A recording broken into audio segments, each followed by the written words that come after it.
Two foxes, two supporting characters, two kids who will do anything to help their idol. And yet, they'll never be friends. But why? On the surface, it should be a match made in Mobius. Both can fly with their tails, both are the youngest in their main casts, both are the kind of characters who would cry over a broken gadget, and both are fan favorite cinnamon rolls that entire fandoms would protect with their lives. Tails, the two-tailed tech prodigy who's been Sonic's right hand since the 90s. Kitsunami, the quiet storm who would do anything for Surge, doing whatever it takes for her to get it her way. Heck, Kitsunami was designed to be Tails' 2 Electric Bluegaloo, a clear echo of what made Tails so iconic, right down to the childlike wonder and obsession with their hero.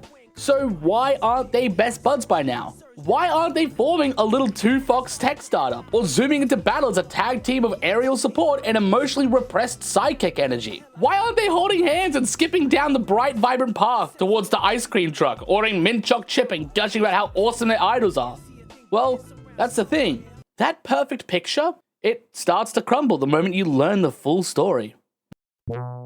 Welcome to Tails Nexus, the only place where the host can't decide if he wants to be a full-time YouTuber, full-time streamer, or just give in and become a full-time office goblin. And honestly, all three come with their own special flavor of emotional collapse. Do I want carpal tunnel from editing, burnout from live streaming, or that sweet fluorescent hum of corporate despair? Truly, we are spoiled for choice. Today, we're not focusing on Tails. Ugh, who even likes that guy anymore? Just kidding, please don't subscribe. No, the real MVP of this video is Kitsunami the Fennec.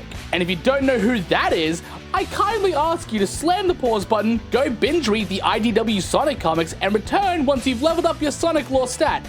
Oh wait, no I won't. Now, this isn't just Kit's sad boy hour. Tails is still in the mix. Oh, wait, where'd he go? Tails, get back on screen! You're contractually obligated to be in at least 1/3 of this video. Alright, so today, we're diving deep into why these two fluffy-tailed prodigies should be best friends, why they aren't, and why the Sonic universe has basically thrown a restraining order at their friendship. So buckle in. You're about to watch a grown adult emotionally unravel while psychoanalyzing two animated fox children like it's a therapy session in a chili dog Denny's. This is my life now. Please send help. Or snacks. Preferably both. And naturally, this is your official spoiler warning for the IDW comics. This video dives deep into Kitsunami's tragic backstory, Starline's manipulation, and some of the darker character beats that make Kit who he is. If you haven't caught up on the IDW Sonic comics and want to go in fresh, consider this your polite yo, maybe come back later. Otherwise, grab your emotional support plushie and let's ruin your day together. So, why should Kitsunami and Tails even have a social pull to each other? Let's lay out the facts. Tails is someone who helps others, not because he has to, but because he can.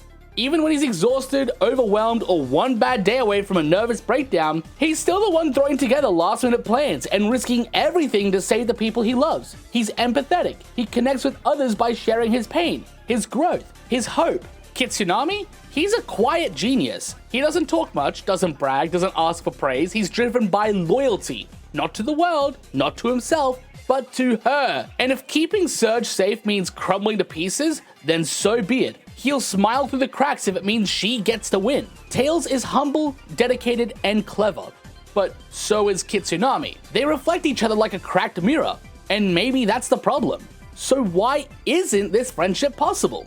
Is it Kitsunami's deep-seated hatred towards Tails? Some unresolved envy? A warped sense of rivalry? Or is it something far more tragic? Maybe it's Tails, the eternal optimist who just can't reach someone that far gone. Because let's be real, if life had rolled just a little differently, if Kid had just one person to truly care about him, someone who saw him as more than a means to an end, he might have been like Tails. The difference isn't ability, it's circumstance, it's trauma, it's how the world treated them before they even knew how to treat themselves. Tails was lucky. Sonic found him, believed in him, taught him to stand tall, fly high, and make his own choices. Kit was found too, but by Starline, who didn't see a kid, just potential. Who didn't see a heart, just a tool. Starline broke Kit down, not to raise him up, but to weaponize him. He shaped him into a lifeline, not for himself, but for Surge. Not love, not loyalty, conditioning. Kit was never allowed to be his own person, just someone else's support beam, someone else's emotional crutch. He wasn't raised, he was repurposed. And Tails?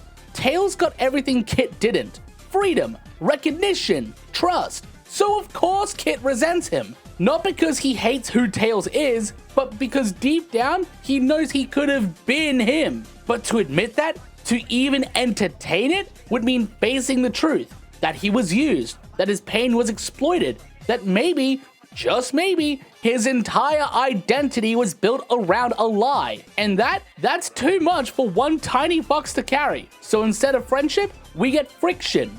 Two kids, nearly the same, but light years apart. Not because they were meant to be enemies, but because no one ever let Kit believe he could be anything else. Alright, well, why can't Tails just connect with Kitsunami? Surely Tails, being the humble, empathetic little genius that he is, could look at Kit, see that pain, that confusion, that desperate need for purpose, and understand, right? Well, not exactly. See, Tails was bullied. Mocked for his twin tails, being belittled for being different. But despite that, he found someone, Sonic, who saw value in him, who believed in him before he ever built a single machine. That belief shaped him. It gave him direction, friendship, and most importantly, hope. Kit never had that.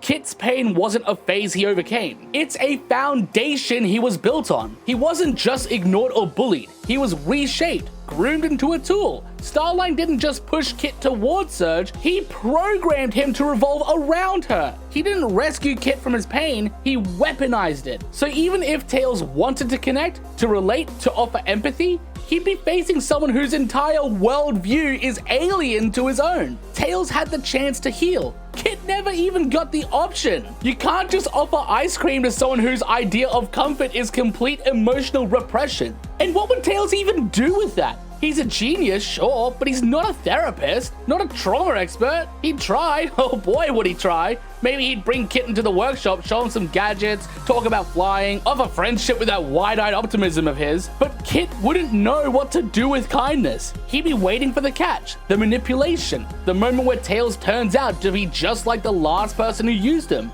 And that's the crux of it.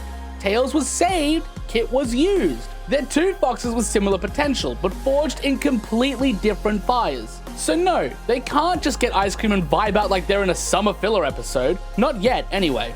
There's a canyon of trauma and trust between them, and no amount of friendship bracelets can build a bridge that fast. Because this isn't about being nice, it's about being free. And until Kit learns to exist outside of someone else's shadow, he and Tails will never meet as equals, only as reflections of what could have been. And now for the reasons they'll never be friends.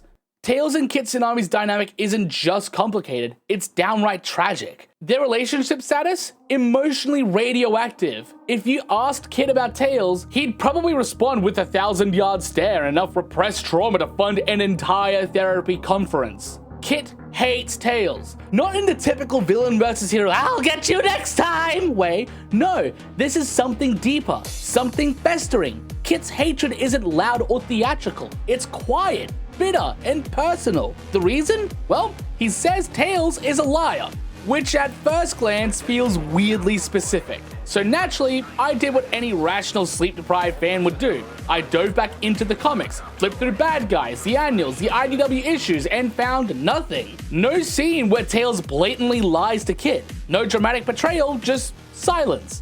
So what's going on? Maybe I missed something. Maybe the writers left a thread dangling. Or maybe, just maybe, Kit is projecting, lashing out, because what hurts isn't that Tails lied, but what Tails represents. See, I don't think Kit hates Tails because of something he did. I think he hates Tails because of who he is. Tails stands for resilience, the ability to be belittled, broken down, and still get up again. To fail and be told you're worthless and then prove them wrong.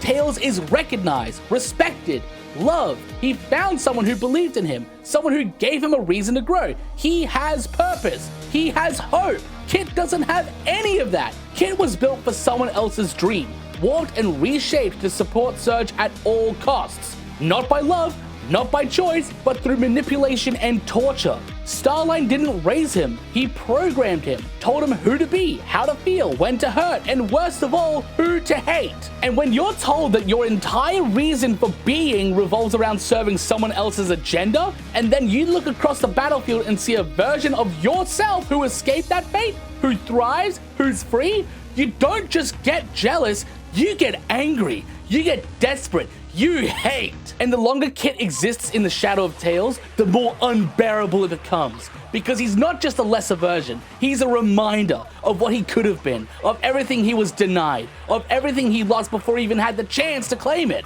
Kit doesn't just want to beat Tails, he wants to erase him. Because only then, in the silence left behind, can Kit stop hearing the echoes of what he was never allowed to become. And so in his mind, the only way to escape the shadow is to sever the thread completely, with watery, tendril-shaped scissors. Deliberate, final, inevitable. So, what have we learned today? 2 foxes, 2 paths, 2 hearts desperately reaching out in opposite directions. One driven by hope, the other dragged down by despair. And despite the mirrors they hold to one another, the similarities, the talents, the potential for a bond stronger than chaos energy itself, they will never be friends. Not because they can't, because the world never gave them the chance. Tails, the fox who found purpose in the stars, and Kitsunami, the fox who drowned searching for it underwater. And maybe, just maybe, if things had been different, if Kit was given even a fraction of the kindness Tails was shown, they wouldn't be standing on opposite sides. They'd be sharing a sundae, or arguing about what the best ice cream flavor is. Tails is absolutely a mint guy, let's not even beat around the bush here, and Kit is probably a vanilla guy with extra sprinkles. But hey, that's just the kind of story this is. Tragic, beautiful, and unfortunately, canon. If you like this episode of me crying over emotionally complex cartoon animals, be sure to like, comment, and subscribe for more deep dives, deranged takes, and digital disasters. This has been Tails Nexus, and until next time, keep flying high.